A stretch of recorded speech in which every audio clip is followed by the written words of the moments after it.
So lots of lovely folks from the Serenity team here tonight. So we'll find out who you are and what you do before we really get into the business of understanding the Portuguese health system. So thank you for being here tonight.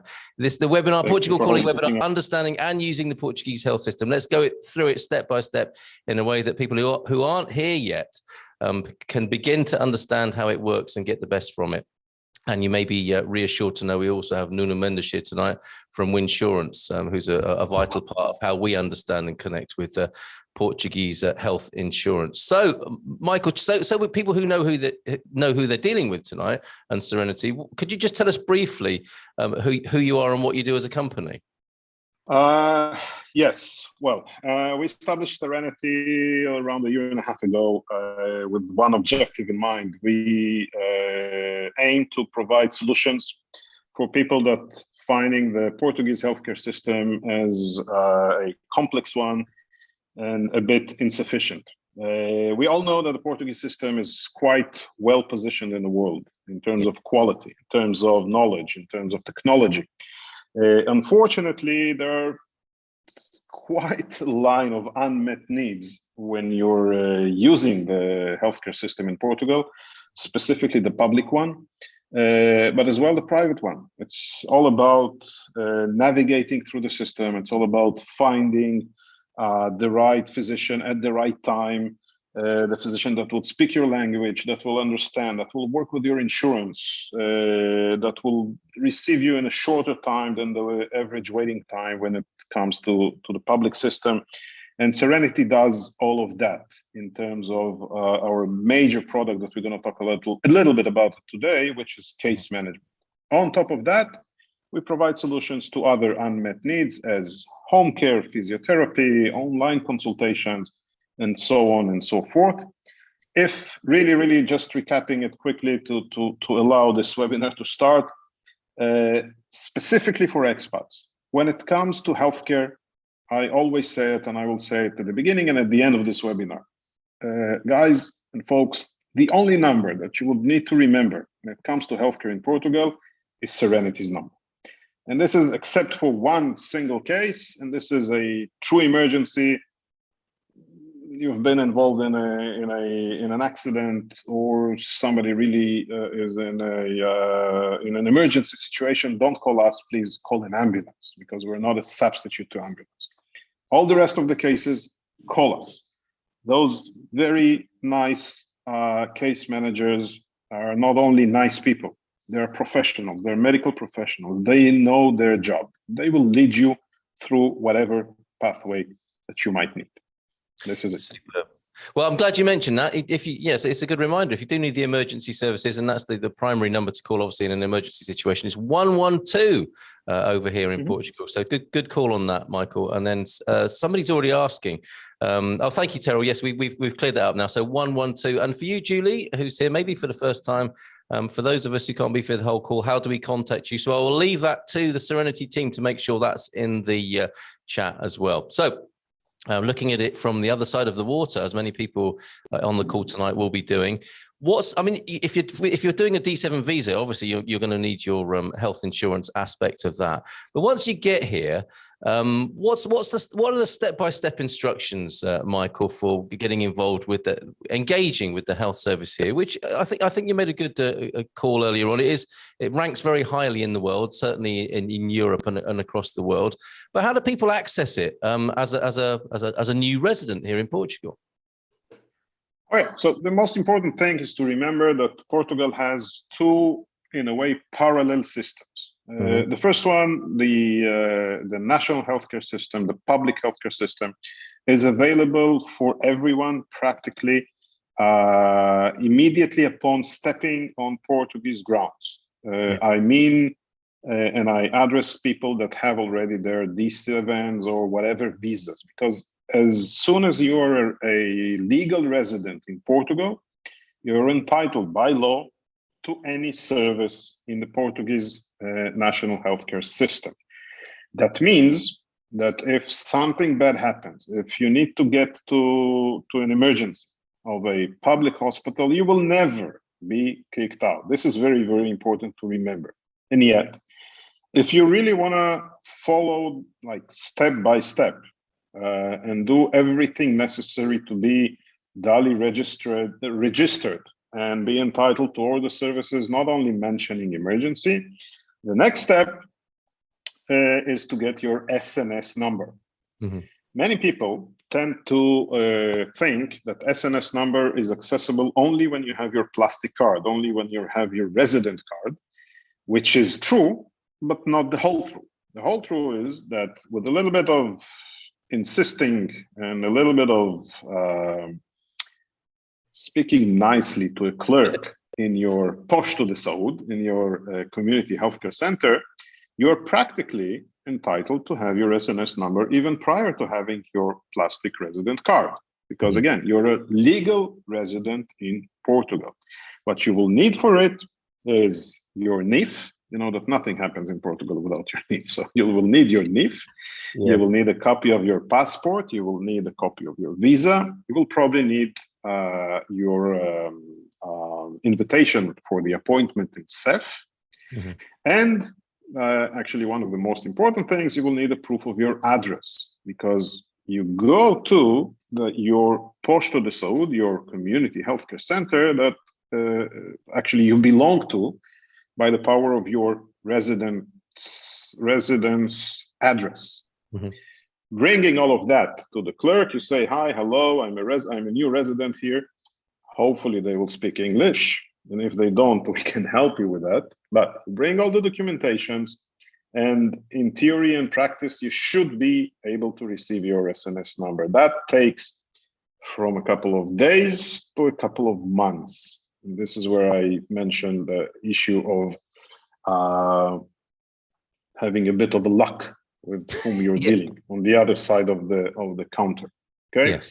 But again, legally speaking, everyone that steps as a legal resident on the ground, on the terrain of Portugal, is entitled to medical care through the national healthcare system. Yeah. The next step is your CEF appointment, where you have to present all the documents, but in terms of health, you need to present a permanent regulation of your healthcare if you would need it. That means either your SNS registry or a private insurance, a full health insurance. It's not your travel insurance that you have applied with for the visa. Nuno is here, he will correct me if I'm wrong. Mm-hmm. Yeah, I'm okay. So this is not the travel insurance that you had when you submitted the application.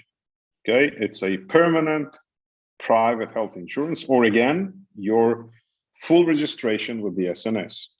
When you have one of these, in terms of healthcare, you're okay with the CEF appointment.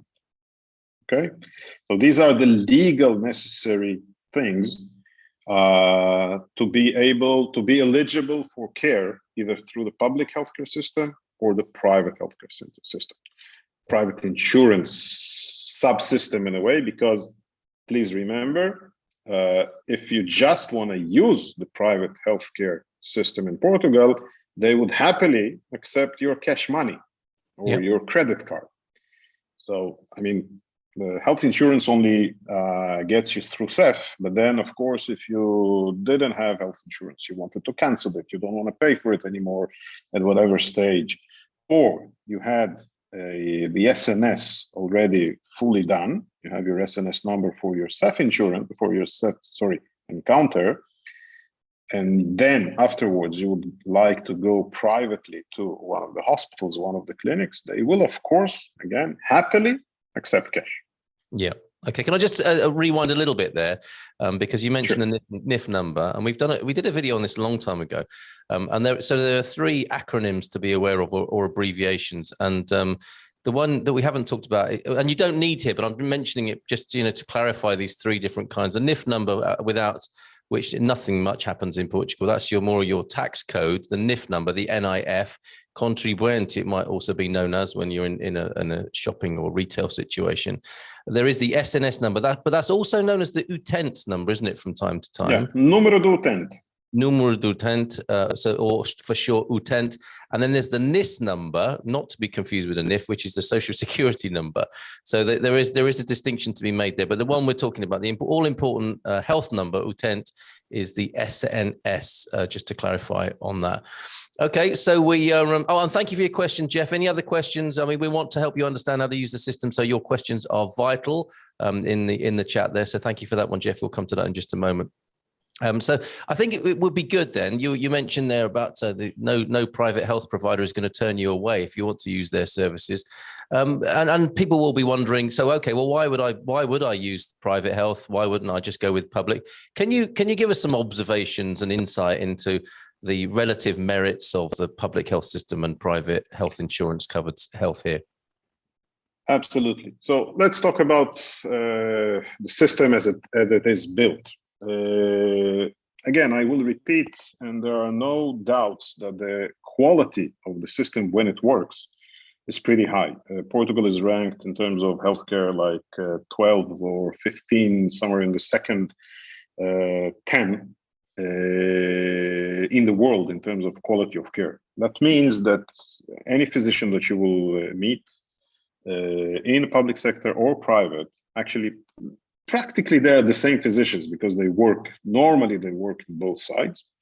They are well trained, knowledgeable, updated, all good.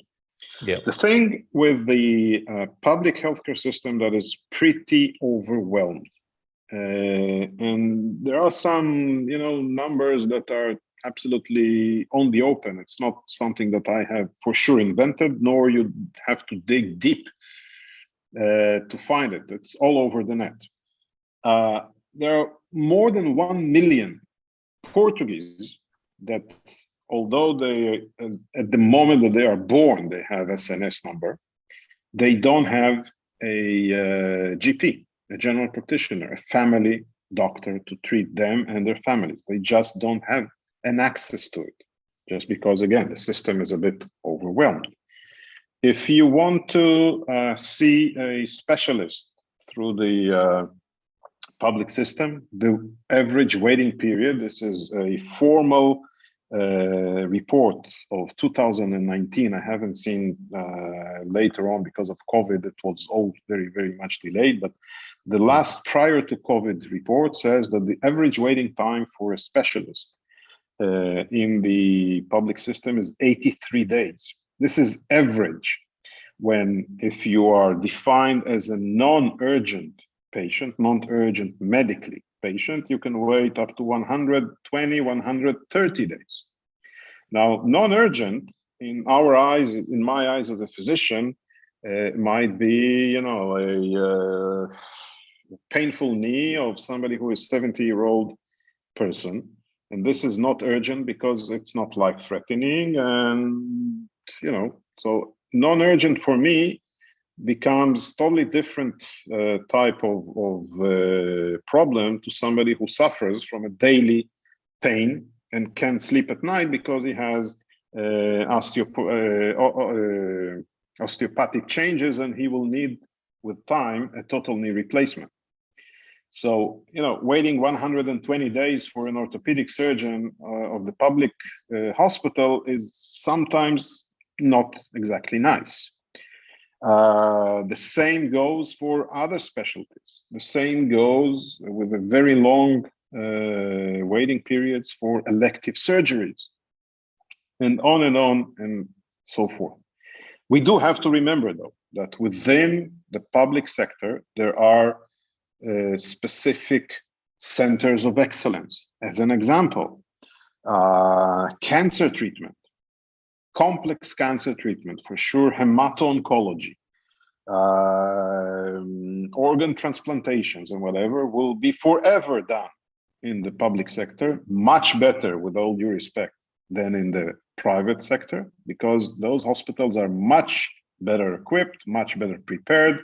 They possess the ability to treat you with a team of surgeons and transplant surgeons and ICU intensive care people, like, you know, the multidisciplinary status of a public sector is much better practiced, and they are much better prepared.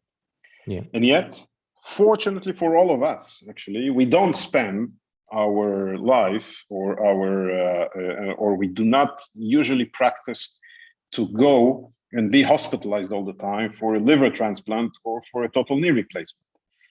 Luckily, what we need is the dermatologist, we need a cardiologist, we need a gynecologist, we need somebody to make it, you know, a regular follow-up. We need a mammography, we need a colonoscopy as part of preventive medicine. And for that, we shouldn't be waiting so long for somebody in a public hospital. This is where private care comes into account. Again, you can access it with your credit card or with your insurance card, but the waiting periods over there are much, much, much shorter. I mean, you can get to a good whatever physician in 5 to 15 days time. Surgeries are much faster down there.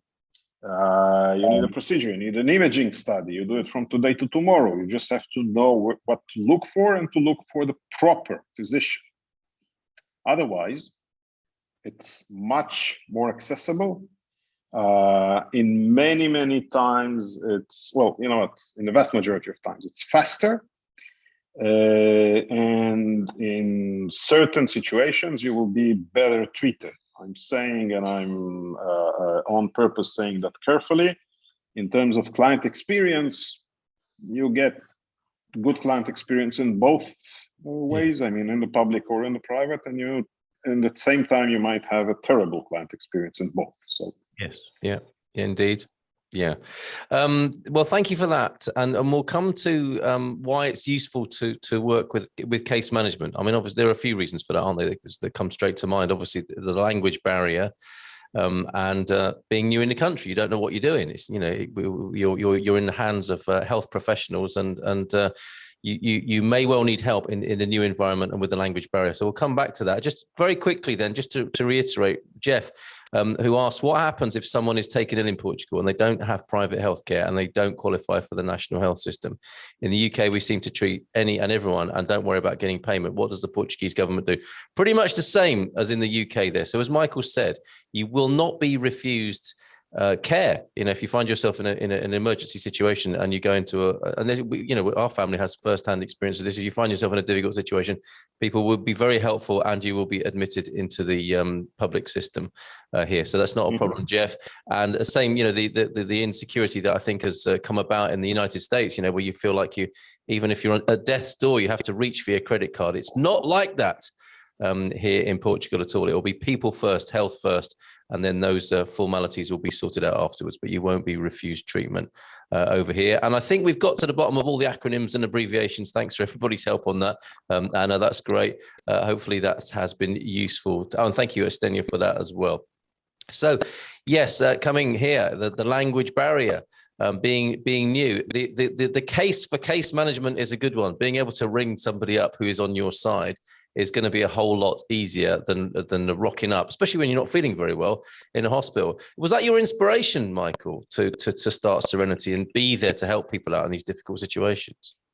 Yeah, absolutely. So the story is very simple. When we looked into the system in Portugal, we understood that this, you know, it's obvious to somebody who works in healthcare for so many years.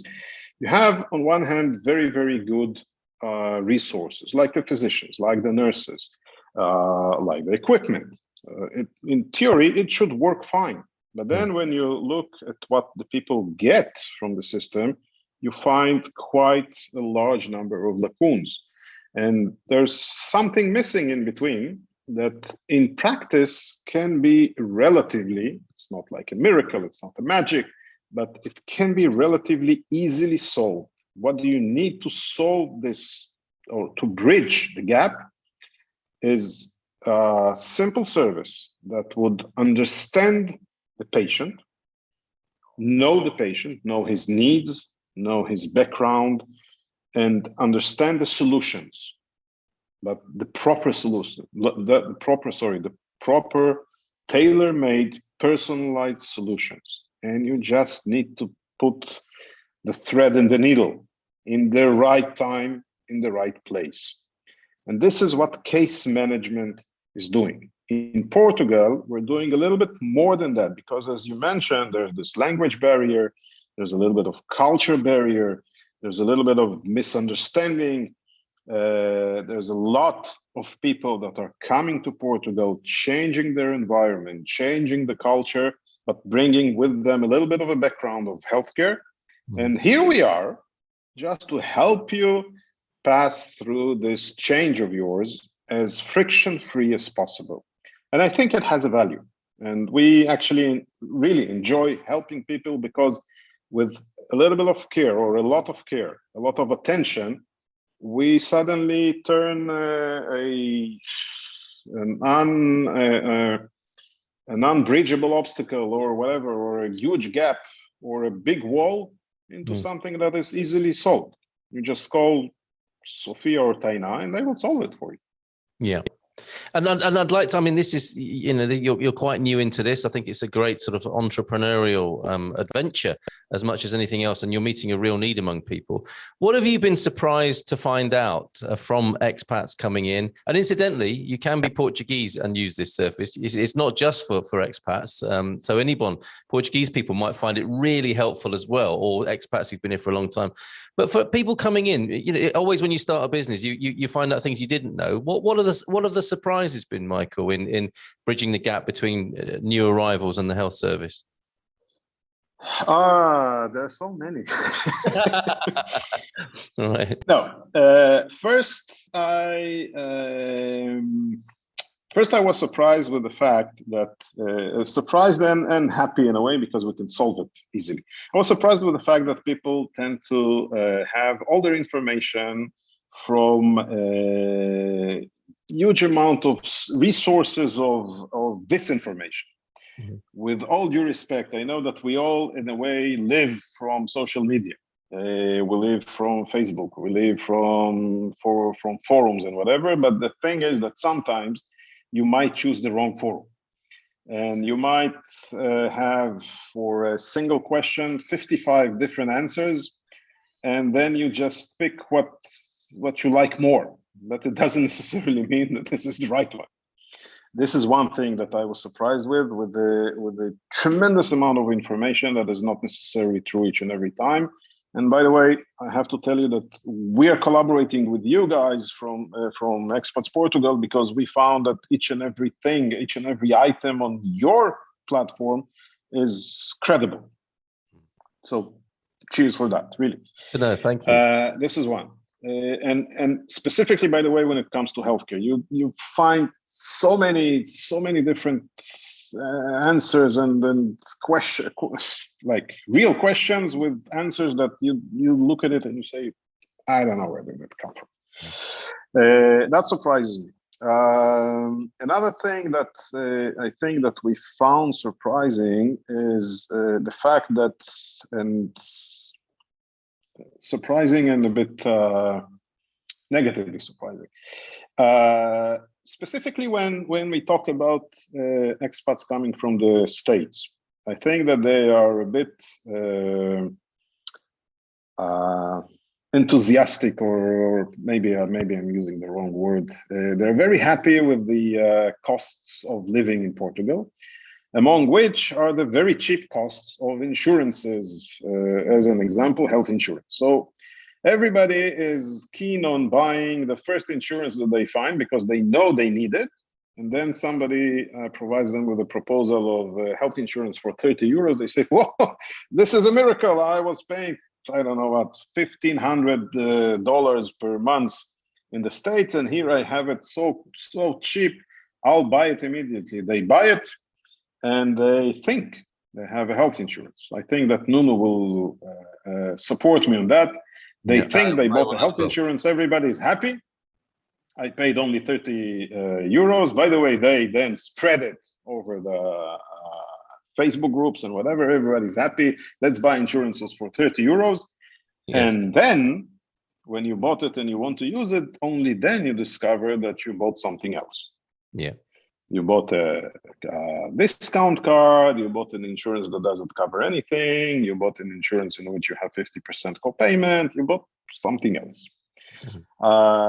This is also this for me, this is very important to to address people prior to this step that they're taking, and to explain to them, you guys, I mean, at the end of the day, you would pay whatever you want to pay.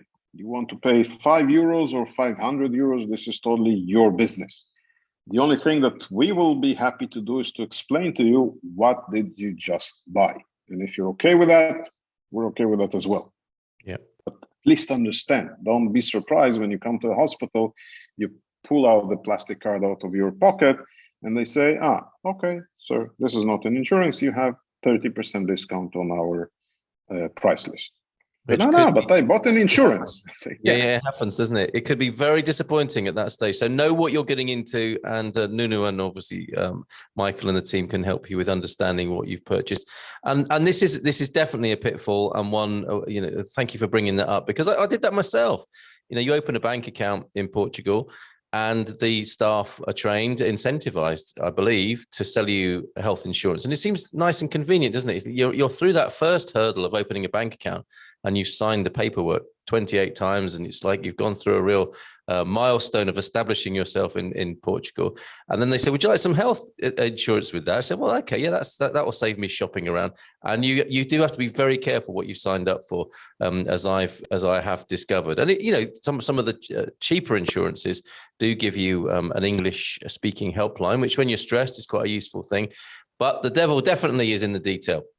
And Nuno may well be your man to speak to about that. So thank you for covering some of those, Michael, as well. Get the questions in, folks, into the chat. We will have a more private and intimate Q&A session as well after we've turned the recording off. But Andrew's saying, let me simplify healthcare. You're better off with private in Portugal. It's relatively affordable for excellent hospitals, care and professional people. So I think generally speaking, we would agree with that. But Michael did make some notable exceptions for some, serious health challenges that the national system is better geared up for and can deal with. Partial coverage, if you're only here half the year, and no claims discounts. I'm afraid that's not possible. Jeff, wouldn't that be amazing if you could get a no claims discount on health insurance? I don't know if that's available anywhere in the world. It's more of a sort of motor insurance realm, that, isn't it? Maybe there is something in the insurance for another discussion. About if you take better care of yourself, you might get better premiums or so on. But that's for another time to discuss that. Julian Da Silva, great question. Julian, do you have to have a NIF to obtain private healthcare from a UK and France, and will be living between the countries? So yes, Anna and Nuno, straight on that. NIF is mandatory to make any contracts, including insurance policy. So yes, you will need a NIF number. Not only NIF, you need an address in Portugal in order to purchase a Portuguese insurance, by the way. Yeah. Well said. Thank you for that as well. Yeah, no escape from the NIF number. All hail the NIF, in fact, Andrew is saying there. So thank you, Michael says, saying new journey here. Thank you very much for that. And Nuno, for your help here. How does dental care integrate into the services Serenity provides, as well as insurance coverage? That's a great question, New Journey. So health, do you want to define that? What sort of areas are covered, uncovered, do you find, and which are good and bad here in Portugal, Michael? Yeah, so it's relatively simple, but this is a very important thing, not only dental as well. Many people, specifically coming from the States, are concerned with ophthalmology, optometry, which are different. So let's tackle that. The normal insurance structure in Portugal would cover inpatient, or all the hospitalization involved issues, surgeries, etc., etc. For those that are in childbearing ages, birth, delivery is also an important thing to take care of and to pay attention to. The vast majority of money that we all would spend when having a private insurance would be the outpatient cover. So it's important, in my perspective, to seek for a plan that would give you a fair capital that would cover outpatient treatment. Fair capital, in my perspective, is 2,500 and up euros. I would say even 3,000, but I have to admit that there's one insurance company that has 2,500, and they have the rest of the plan is quite okay. Then you go to dental and medicine.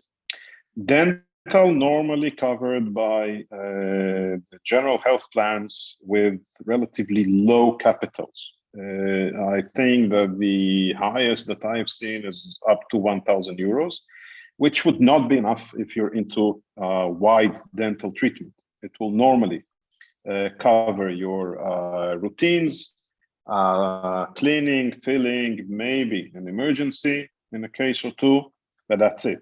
Unfortunately, it will not be enough for extensive dental treatment. And dental treatment in Portugal is by far only private and relatively to Portugal, expensive. The next cover normally that comes up with your insurance is medications as well. The cover for medications is relatively low, but in that case, it makes sense because all the chronic medications that actually are the expense that you might have with medications in your life, all of these will be provided through the national healthcare system, practically almost for free or for totally free. So that as well makes sense. The thing with insurances is not only the capitals, but as well other clauses. And the most important one is pre-existing conditions. Pre-existing conditions, as a rule, would not be covered by the Portuguese insurer. There's, again, only one company that would cover pre-existing condition after a certain waiting period, normally 1 year. And another small but important thing, co-payments. All the insurers would apply co-payments. They are relatively symbolic. I mean, if you're looking at a normal co-payment for visiting a specialist, that would be 15, 20 euros. If you're looking for a co-payment for a CT, CAT scan, that would be at the area of 25, 27, 30 euros. If you're looking at a co-payment of MRI, it would be 65 euros. So it's really relatively small money. These are the major, very, very big picture of insurances. What do they cover, and what to make sure of. In terms of optometry, ophthalmology, all ophthalmology, meaning seeing an eye doctor, cataract surgery, retinal problems, even laser treatments that are not LASIK, not the laser treatment to get rid of your glasses, all of these are under the coverage of health insurance. Optometry, though, is not there in the vast majority of cases. Again, Nuno, if I'm saying something wrong, feel free to correct me. I'm okay so far, okay? Many insurers will have some agreements with networks of optometry that can provide you with a little bit of a discount, et cetera, which is nice to have. But glasses per se would not be normally covered.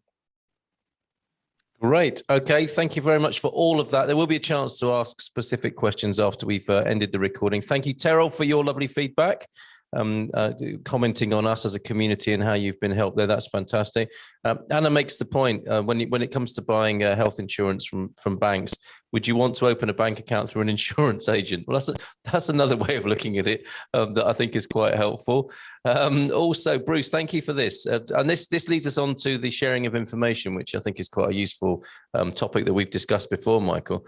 Does Portugal have the equivalent of HIPAA in the US with respect to safeguarding of patients' private medical information? There, HIPAA, which is also a Portuguese phrase, isn't it? HIPAA. It means something different. Not the same. EPA. It's EPA, but sorry. Okay, HIPAA. All right. EPA is something. Do we have that? But HIPAA is equal to GDPR, or your privacy in terms of privacy in terms of your information, including your medical information. So so we practice GDRP, actually, GDRP or GDPR. But anyway, we practice that in Europe and of course in Portugal. And this is actually very strictly follow through, and if you're not okay with that, you will be fined. And this is a very, very important major task when it comes to medical records, IT systems, and medical institutions. So yeah, but there's a double we're there with a different name. Yeah, and so it's good on the safeguarding side, but wouldn't it be great if patient information could be shared more easily across the public and private and the intermediaries in the case? Yeah, you're touching something very, very important. Unfortunately, Portugal does not have a unified medical record. Yeah. What you get is the following. Actually, your medical record in the public system can be shared or can be viewed within public institutions. Not all of it and not all the time, by the way, on one hand. On the other hand, your medical record in the private sector will be accessible only within the network, or only within the same network. What I mean is the following. In terms of private sector, in Portugal, you have 4 major networks. You have CUF, you have LUS, you have Lusíadas, and you have Trofa Saúde. Each and every one of them will have their own application, and you will see your medical file by an application, for example, of My CUF or My LUS. But CUF will not see LUS, and LUS would not see Lusíadas, so on and so forth. If you go to a private lab, for example, Joaquim Chaves or CISLab, you will see only what you have done in Joaquim Chaves, but you will not see what you've done in CISLab, and the doctor from CUF will not see any of these. So it's a little bit of a problem, which creates a problem by itself because, in a way, you can do the same lab test today through your GP in your Posto de Saúde, in your community healthcare center. Tomorrow, you went to see a second opinion or to see another doctor in Hospital CUF, which is private. You will do the same blood test again. In 3 days' time, you will go to see another physician in LUS, and he will send you to the same blood test again. And you, as a client, you don't know what you have done, so you just follow doctor's orders, isn't it? And here's another example why case management is so important, because we will be there to tell you, hey, you've done the blood test, you don't need to do it anymore. You want a second opinion? Great, we'll send you to a second opinion. Let's just understand what to expect, where to go, who is the proper physician to have a second opinion, be it in LUS, CUF, Lusíadas, wherever you choose, or wherever we will advise you. But hey, don't repeat the blood tests. Because at the end of the day, somebody is paying for these blood tests, and it's normally the client, either with a copay, or when you want to renew your insurance in a year time, they will say, excuse me, Mr. João, you have costed us a lot of money, so now your premium will raise. Okay. And that's part of the importance of case management, but it's not only about money, it's about really getting to the right place at the right time with the proper exams, not repeating them unnecessarily. Actually, the statistics of the world, not in Portugal, but in the world, that proper case management saves up to 50% of unnecessary interactions with the system. Unnecessary interaction can be an unnecessary visit to a physician, or unnecessary test, or unnecessary imaging examination. Up to 50%, imagine that. That is a phenomenal amount, isn't it? And what we're talking about is efficiency and saving on stress, not just money, but stress as well. You don't want to be having all these double bookings and doing things unnecessarily. Thank you for pointing that out, Michael. That's great. So we'll conclude here, and we'll go to your question, the second part of your question, Bruce, to you, Hamid and Patty, because it's a good place to resolve things for the time being. But Carol, just quickly with Carol, I asked about banks because I heard that a good way to get insurance for your first year for your visa. So I don't want to be unnecessarily disparaging about banks, but we have discovered in our own experience that it's probably better to talk to an insurance broker. And we love working with Nuna, who's here tonight. to find out exactly what you are buying, rather than just taking the risk of, oh, that premium looks good, and I won't be reading all the small print and just buying it whilst you're in the bank. Would recommend taking a deeper look, although it is one way of doing it, it has to be said, but we would certainly suggest a chat with Nuno, and he's very happy to compare small print. He eats small print for breakfast, does Nuno. And he works closely with Serenity as well.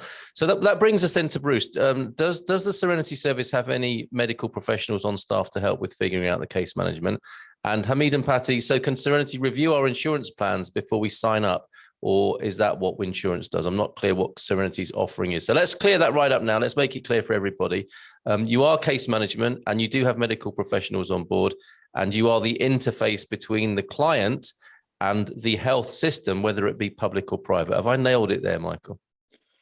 You have. Imagine, I'll give you something that would clear this up. I hope. Imagine that you land in Portugal. Well, many of you are already here. Many of you have visited. So I will just use this example. You land in Portugal for the first time in your life, okay? And you heard that there's a great place here to visit, whatever, Fatima, right? Everybody knows what Fatima is, okay? So it's somewhere there. You know it's there. You know it's a great place to visit. Specifically, if you practice a little bit of religion, you want to get there. Great. You landed in the airport. You have your credit card, so you have a financial enabler, no problem at all. You go and you rent a car. And you put fuel in the car and you spend a little bit more money, and then you start going towards Fatima. You know it's there. How do you get there? You start driving around Lisbon, looking for the exit to the highway. Then you go to the highway. Then there's highways with fees or without fees. Then you turn left, then you turn right, then you ask somebody. At the end of the day, practically, you will spend time, money on fuel. You will stop several times on the way to ask people where it is, but you will get to Fatima. Wouldn't all of that be much easier if you had Waze? Exactly the same thing with healthcare. You land in a new country, you don't know the language, you don't know the system. You know that you have to get your health figured in whatever way. Just instead of Waze, you have Serenity. Call us. We will understand your needs. We will guide you through it in the shortest time possible with the most appropriate physicians in the most appropriate way. We will ask you even if you want to pay for the highway or go without tolls. We will ask you, do you want to use your insurance, or do you want to pay out of pocket, or do you want to use the public system? And we will get you to Fatima. We will get you to solve your medical condition in the most efficient way. This is what Serenity does. Very good. I hope it was clear. That's a great analogy, metaphor there. And so instead of sat-nav, you're like Saud-nav, maybe we could say, couldn't we? Saud-nav, yeah, maybe. But Okay. really, we help you navigate through the system. We help you navigate through the symptoms, not only through the system, because we do have very good medical professionals in our offices and within our network of consultants. Yeah. In the aspect of how do we do the interface with the insurances, what we do is actually, prior to purchasing an insurance, what we do with our clients is create their profile as a future insuree. And this profile puts everybody on the same page. People at the end of the day, when they're buying insurance, they're buying something that would create a balance between what they want to get from the private sector of health, what they're paying for, and what does an insurance company provide you with. So we're trying to balance it and create a profile of an insuree. With this profile, the patient, our client, goes to look for proposals. Many of them end up going to Nuno. When they have the proposals, even from Nuno, and I have to tell you that his service is exceptional, even from Nuno, they have or one company with 3 plans, or 2 companies, each and every one of them with 3 plans, whatever. And then we sit together again and we say, hey, we defined your profile. So let's just see which of the plans and which of the companies will provide you exactly what you need. Let's analyze that you can pay for it and you're willing to pay for it, ask us all the questions in terms of your medical condition. Because in theory, you shouldn't talk about your medical condition if you don't want to with somebody who's not a medical professional. Let's understand that it all sums up to exactly what you need and buy it from Nunu, no problem. This is what we do with regards to insurance. Perfect. And what's the cost for this? It's very, very symbolic. It's up to 15 euros per person per month. Okay. 15, it's 15, it's not 50. Yes. Okay. Yes. For the Americans who were thinking, oh, that's not too bad, 50 euros a month. It's 15 euros a month. Yeah, you can pay us 50. I will not tell anybody. No problem. All right. Superb. That's really great. And if you go to our business directory, we'll go to some more of the questions after we finish with the recording here for now. But yeah, if you want to find out more about Serenity and make the call, go to our business directory and look for Serenity-Care-LDA.